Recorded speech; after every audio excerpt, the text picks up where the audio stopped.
Namun, sebelumnya tekan subscribe, like, serta lonceng untuk mengembangkan channel ini.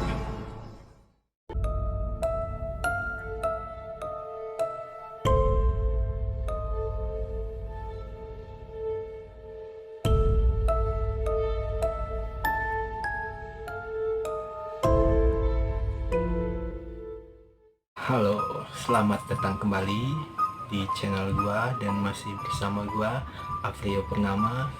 Di video kali ini gua akan ceritain salah satu cerita yang dikirimin oleh teman gua. Di sini ada 5 cerita, jadi yang gua bacain satu cerita.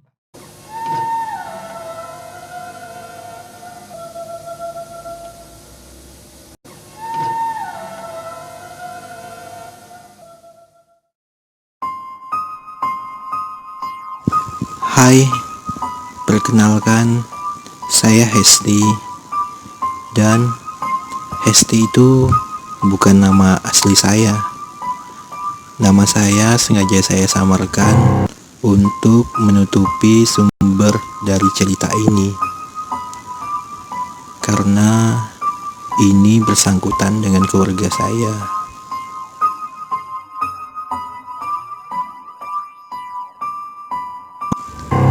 Ini kisah nyata hidup mamaku yang sedikit aku ceritakan dari yang mama ceritakan.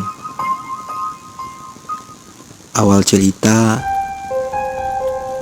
mama adalah seorang menantu berasal dari keluarga miskin. Dan dengan kecantikan dan kerajinan mama sebagai gadis kampung, mama bekerja di rumah juga menjadi petani karet. Selesai sholat subuh, mama berangkat menyadap pohon karet bersama sang nenek dan pulang sebelum waktu zuhur. Namun, di balik semua itu, mama dicintai oleh seorang lelaki yang berasal dari desa sebelah.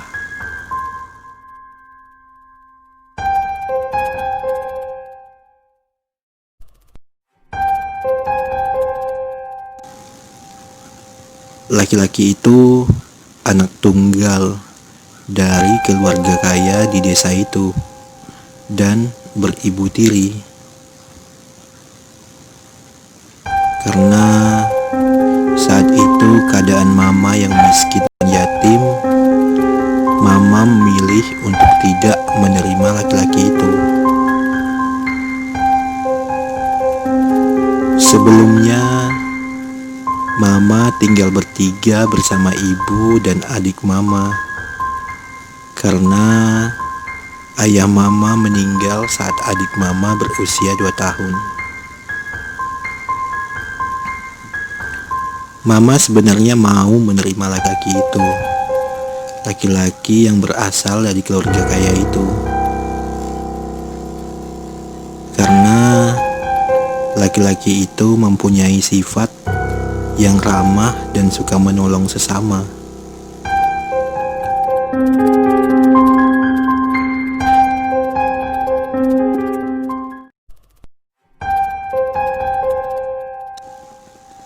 Setelah pembicaraan itu, mama pun keluar sembari menyuguhkan kopi di atas meja. Ketika ditanya, mama pun hanya bisa menjawab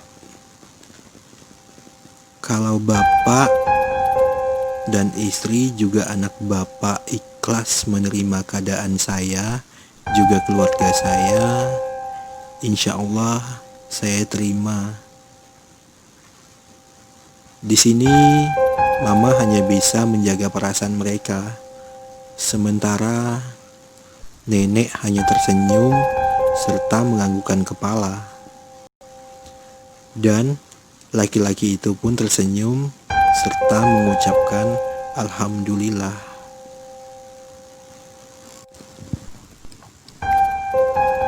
Waktu pun terus berjalan. hari pernikahan mama dan laki-laki itu akan segera dilaksanakan.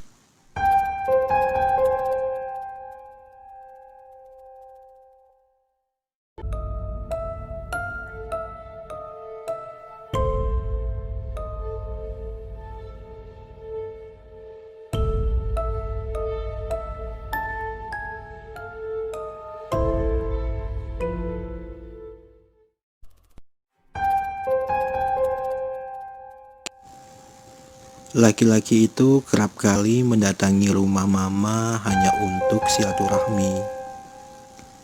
Tapi pada hari itu dia datang dengan ayahnya untuk melamar mama. Dan yang melayani mereka hanya nenek, ibu dari mama. Sementara mama hanya diam di dapur sambil membuatkan kopi. Di sela-sela dinding, mama pun mendengar pembicaraan nenek, juga ayah dari lelaki itu. Nenek hanya mengatakan, "Saya tidak menolak ataupun menerima.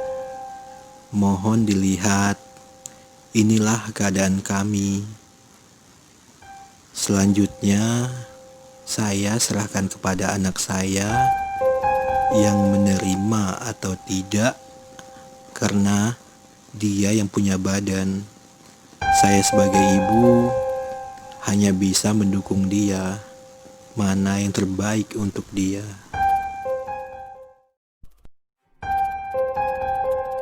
Tapi mama dan nenek kerap kali mendengar gosipan warga tentang ibu tiri laki-laki itu.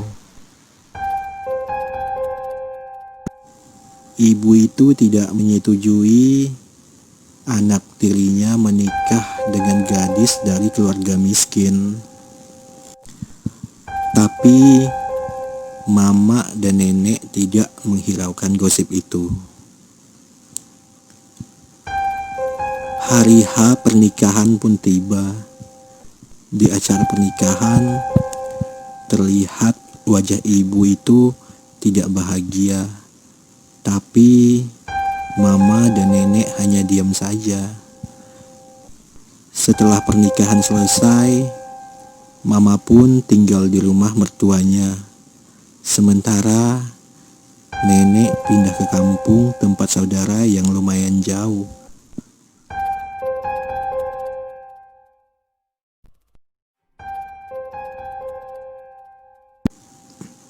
Mama sekarang sudah menikah dengan laki-laki pilihannya. Iya, dialah papaku.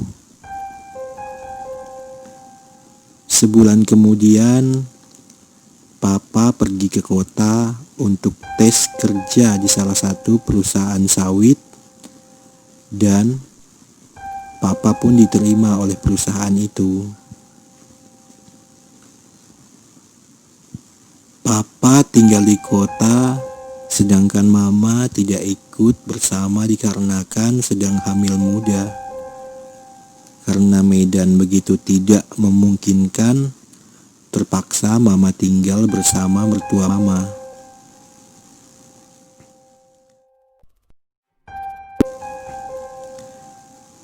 Nah, disinilah awal mula kejadian itu.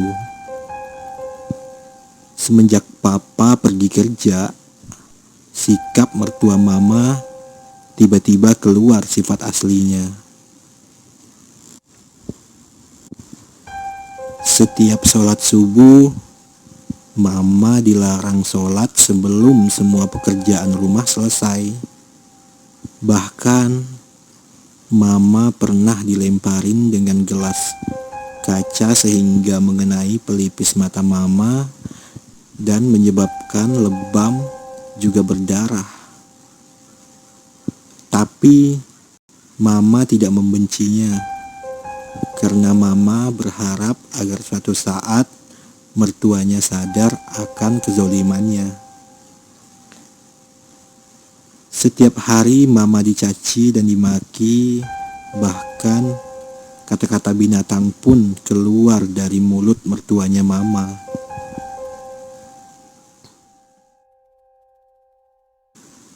Dua bulan kemudian, hidup mama tak ubahnya seperti pembantu.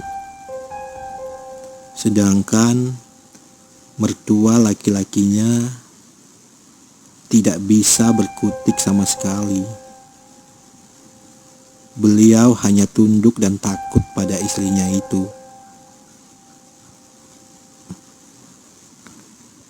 Usia kandungan mama menginjak 3 bulan karena kata papa 1 bulan lagi papa akan pulang. Itu yang tertulis dalam surat yang dikirimkan papa. Ketika mama selesai sholat subuh, mama bergegas untuk segera memasak. Tapi ketika di atas tangga dapur, tiba-tiba mama didorong oleh mertuanya dan jatuh, sehingga membuat kaki mama sakit. Tapi alhamdulillah kandungannya tidak apa-apa.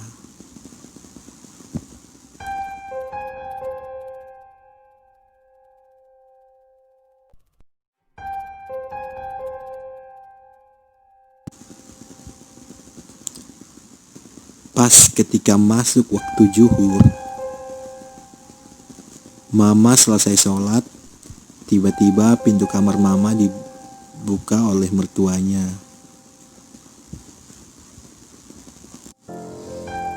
Dan secara tiba-tiba mertuanya menarik rambut mama untuk menuju keluar kamar dan menarik mama menuju ke halaman rumah. Mama diseret dengan rambut yang ditarik dan dibawa ke area jalan. Dan di jalan itu, mama dicaci maki di depan warga. Karena pada saat itu, warga kampung sedang gotong royong membuat parit jalan kampung. Dia memfitnah mama mencuri gelang emas seberat 5 gram. Sedangkan mama selalu mengatakan bahwa dia tidak mencuri. Tapi mertuanya tetap kekeh untuk meyakinkan warga agar percaya. Mama pun dibawa ke permukaan adat setempat.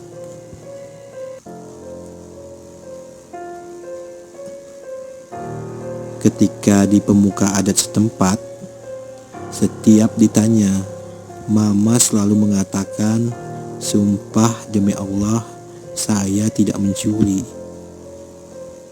Tapi mertua mama tetap saja memaki agar pemuka adat percaya.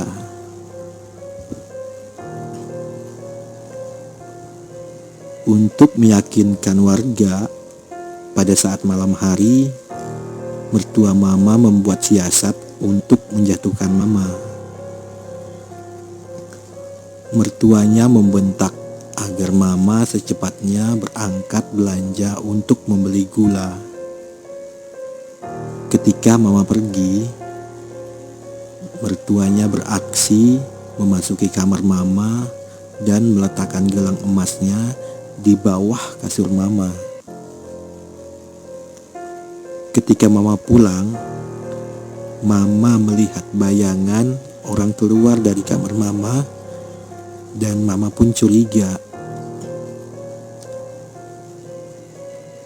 Ketika larut malam, mama memeriksa semua benda di kamarnya.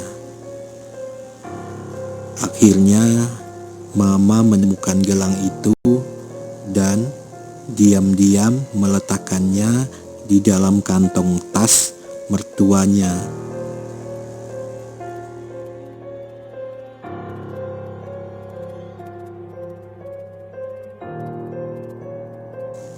Hari mulai siang. Mertuanya pun mengajak pemuka adat beserta rombongan juga warga untuk melakukan persidangan. Ketika ditanya, Mama tetap mengeluarkan jawaban yang sama. Demi Allah, saya tidak mencuri. Seketika itu, tangan mertua Mama menampar bahu Mama, memaksa Mama untuk mengakui perbuatan yang tidak dia lakukan. Sehingga mertuanya meminta untuk dibacakan Yasin agar yang mencuri kena azab. Karena kalau kita di kampung untuk menyelesaikan masalahnya, terkadang kita menggunakan Yasin, pembacaan Yasin, agar yang bersalah itu mengaku. Ibarat pepatah, siapa yang luka, dia yang berdarah.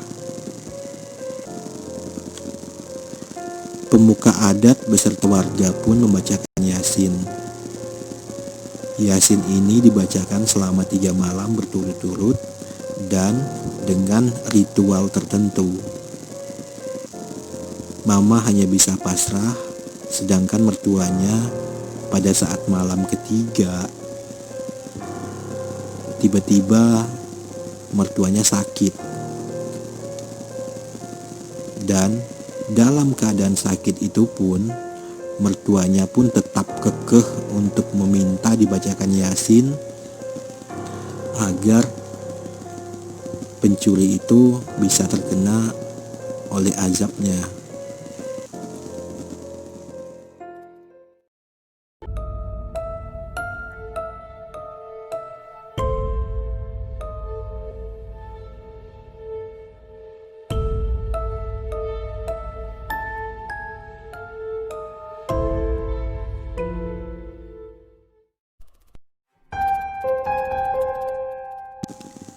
Yasin pun dibacakan 3 malam berturut-turut, dan ketika siang hari mertua Mama tidak bisa bangun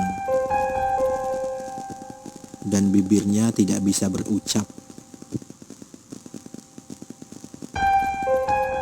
Selama 7 hari mertuanya Mama sakit parah, dan pada saat waktu menjelang maghrib tiba-tiba mertua laki-laki Mama berlari ke arah luar rumah untuk memanggil warga yang bisa mengobati. Kebetulan pada saat itu tidak ada dokter, dan Mama pun bergegas menuju kamar mertuanya yang sedang terbaring sakit. Dan secara tiba-tiba Mama kaget melihat kondisi mertuanya. Dengan wajah lebam dan mata melotot, tangan seperti mencengkram, serta mengeluarkan suara geraman. Di situ Mama tidak berani mendekat sama sekali. Dan pada saat itu tiba-tiba warga pun berdatangan. Belum lama kemudian tiba-tiba mertua Mama menarik napas panjang dan berhenti dengan mata terbuka lebar menatap ke arah langit kamar. Namun ketika ditutup matanya, sontak matanya itu pun kembali sehingga sampai waktu pemandian dan pengafanan pun tetap dengan kondisi mata terbuka dengan tatapan yang tajam.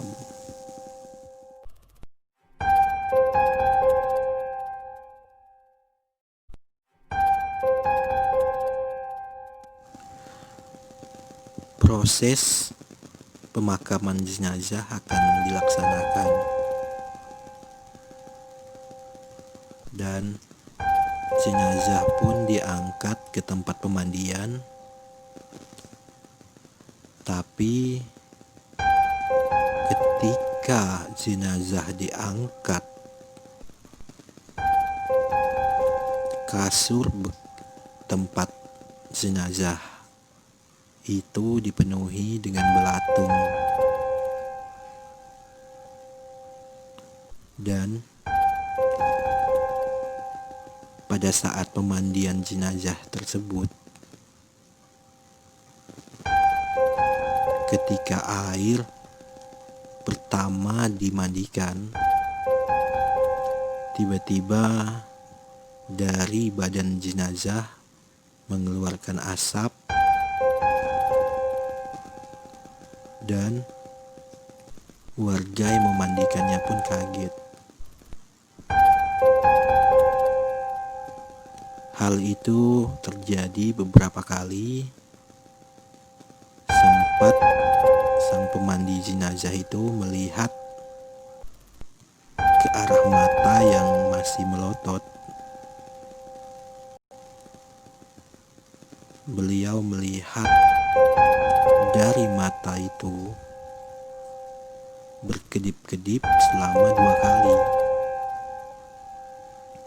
Namun ketika sang pemandi jenazahnya meminta untuk dicek kembali denyut nadinya, dan hasilnya masih sama.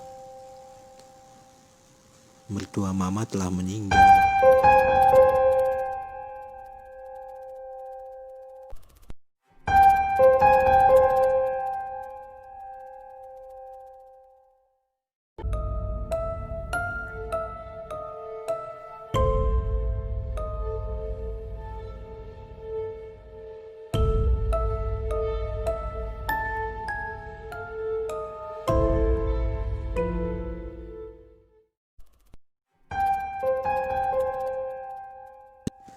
Setelah jenazah dimandikan dan siap untuk dikafankan, pada saat pengafanan jenazah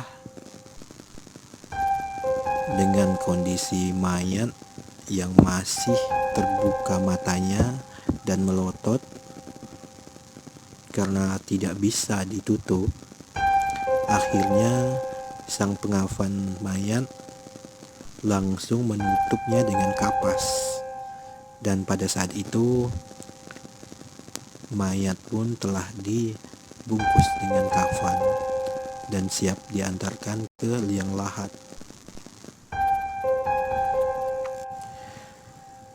Ketika jenazah dibawa dari rumah ke area pemakaman, tidak ada terjadi apapun. Semua berjalan lancar.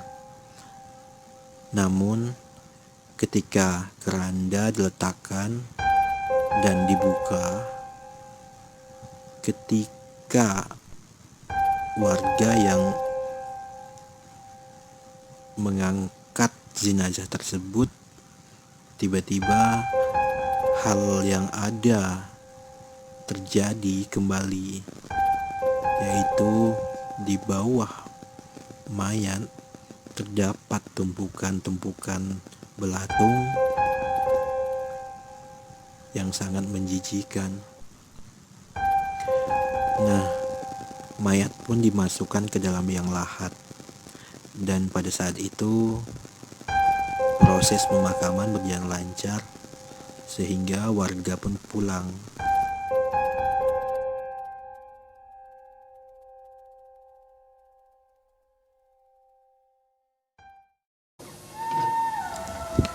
Malam pun tiba. Di rumah mertua mama mengadakan tahlilan Setelah selesai, sekitar pukul 9 malam, keadaan rumah sepi. Hujan pun mulai turun diiringi guntur yang bergemuruh. Papa dan kakek duduk di ruang tamu, sementara Mama pergi ke dapur untuk membuatkan kopi. Tapi ketika Mama mau mengambil gelas, tiba-tiba di kaca jendela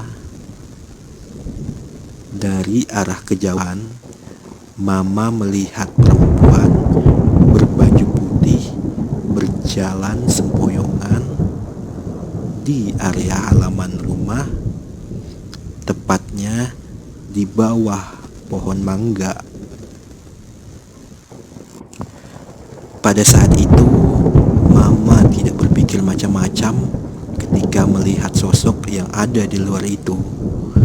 Namun, ketika Mama mau mengantarkan kopi, tiba-tiba jendela yang terbuat dari kaca itu terlihat sosok perempuan dengan rambut yang acak-acakan dan wajah hitam. Mama pun kaget sehingga gelas kopinya jatuh dan tumpah.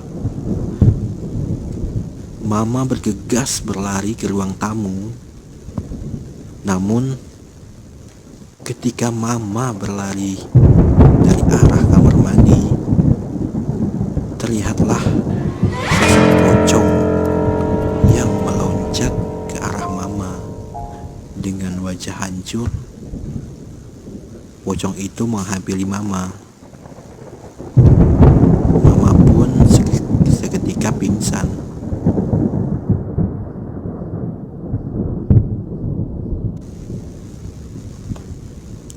Sekitar pukul 1 malam, Mama siuman dan melihat Papa ada di samping Mama. Papa pun bertanya, namun Mama tidak menceritakan kejadian itu. Dia beralasan karena kecapean. Hari mulai siang, seperti biasa, Mama juga bersama tetangganya membuat jamuan untuk jemaah yang mengadakan tahlil di malam kedua.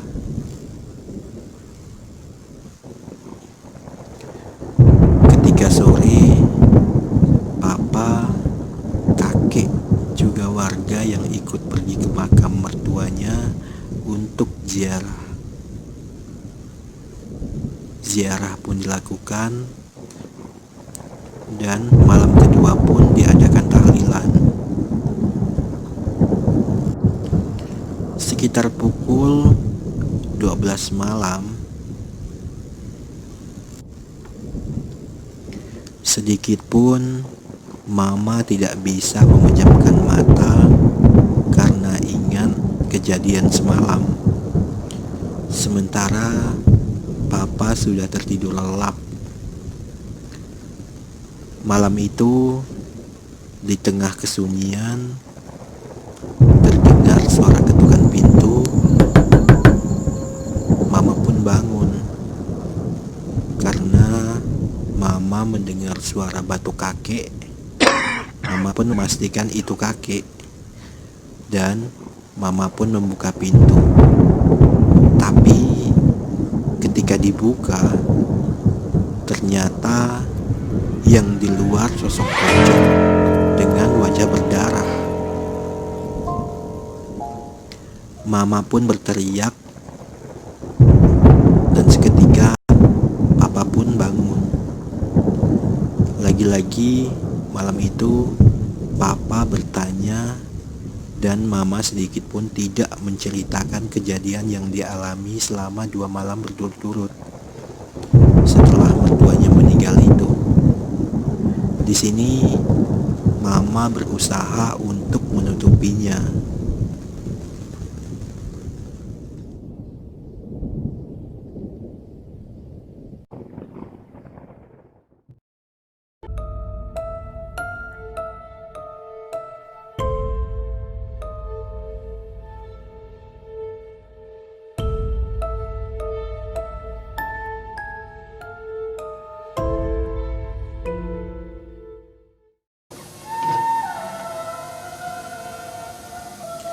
Hari ketiga pun datang,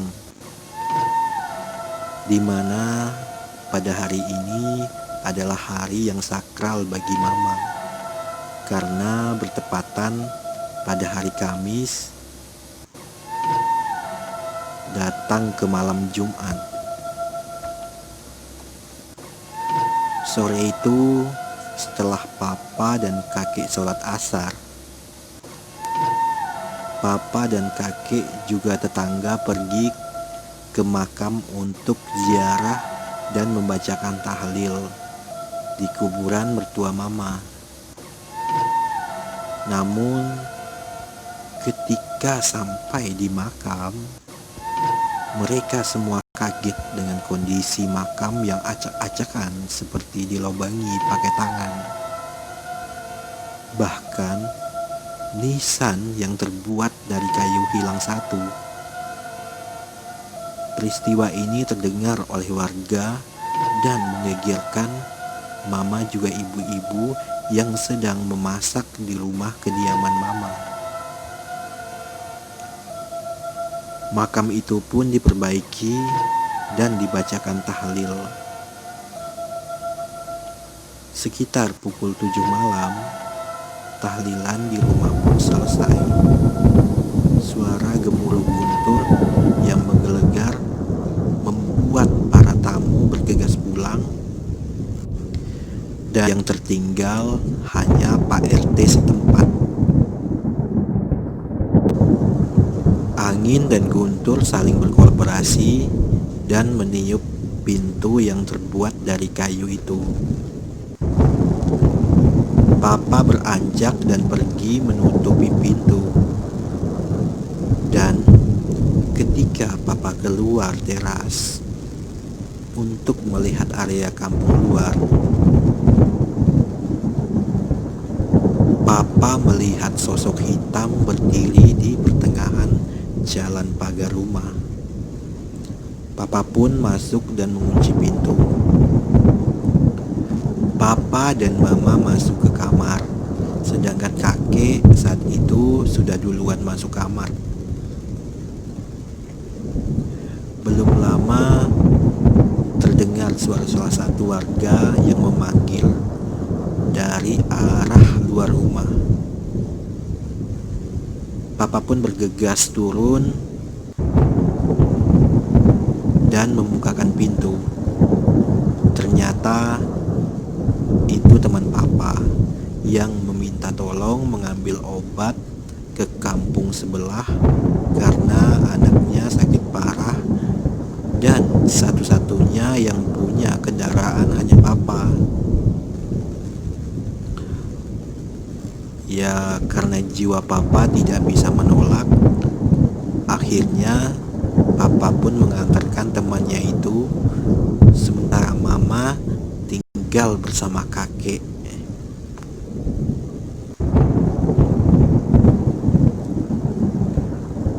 Pukul 11 malam, Mama berusaha untuk memejamkan mata, tapi gak bisa.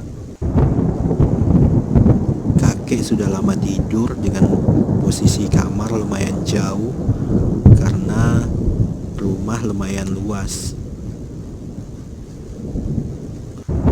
Suara guntur masih berbunyi. Di balik kegelisahannya Mama bangun dan pergi ke dapur untuk mengambil air.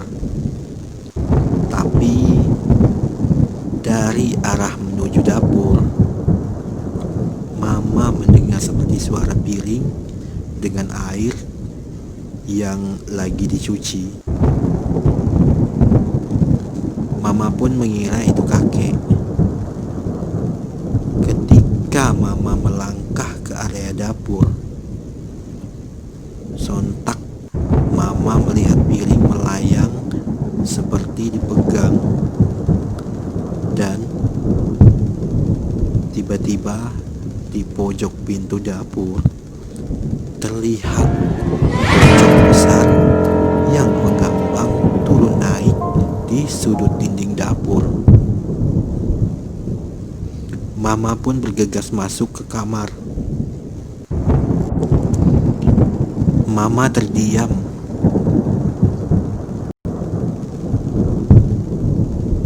Dalam keadaan sepi, terdengar suara ketukan pintu kamar dari arah luar. Mama pun menarik selimut dan secara tiba-tiba dari arah luar jendela seperti suara ketukan yang sangat keras.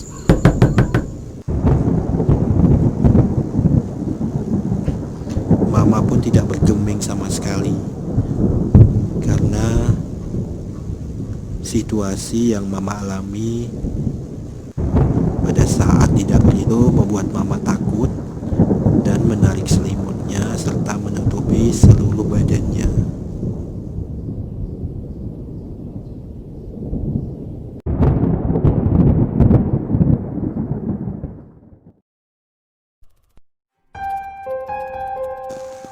Namun di tengah keheningan, tiba-tiba di bawah ranjang berbunyi seperti suara tangisan. Mama pun membukakan selimutnya dan secara pelan-pelan Mama melihat ke arah bawah ranjang.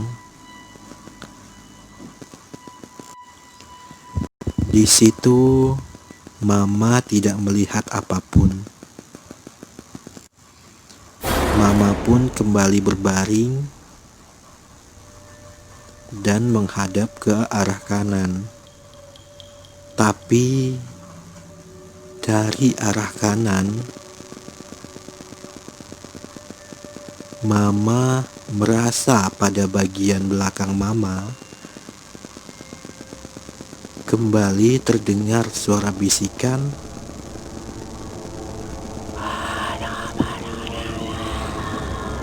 Ketika Mama membalikkan kepalanya, terlihatlah sosok pocong dengan wajah hancur. Mama bergegas keluar dan seketika Mama mendengar ketukan pintu. Mama pun membukakan pintu itu. Ya, ternyata itu apa? Kejadian yang terjadi 3 malam itu akhirnya Mama ceritakan karena ada juga beberapa warga yang mengalami kejadian berupa melihat penampakan. Hingga saat ini cerita ini masih membekas di ingatan Mama. Papa, Mama, dan kakek pun pindah dan rumah itu sudah dijual. Itulah cerita nyata yang dialami Mama saya ketika di kampung itu. Selepas 3 malam itu, Mama tidak pernah mengalami hal mistis yang menakutkan lagi. Paling yang biasa Mama dengar seperti suara tangisan dan benda-benda jatuh. Namun hal itu sudah menjadi hal biasa bagi Mama karena Mama meyakini adanya perlindungan dari Yang Maha Kuat.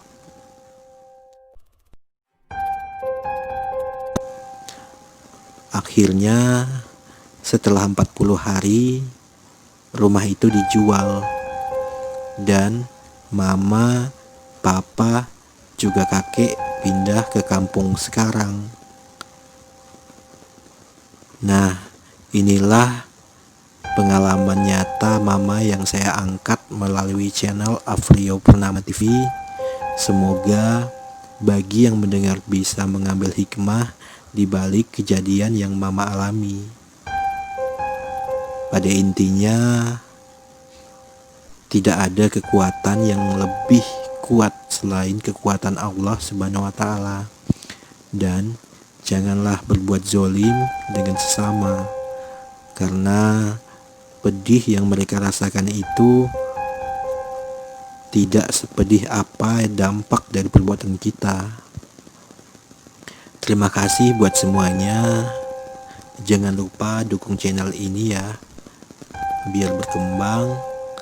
Dan jangan lupa untuk menekan subscribe-nya, like, serta komen, dan juga share ya, agar cerita-cerita pengalaman nyata, pengalaman mistis nyata ini bisa didengar orang-orang lain. Oke, terima kasih buat semuanya. Salam hormat saya, Hesti. Dan jangan lupa saksikan cerita-cerita pengalaman nyata yang lainnya. Assalamualaikum.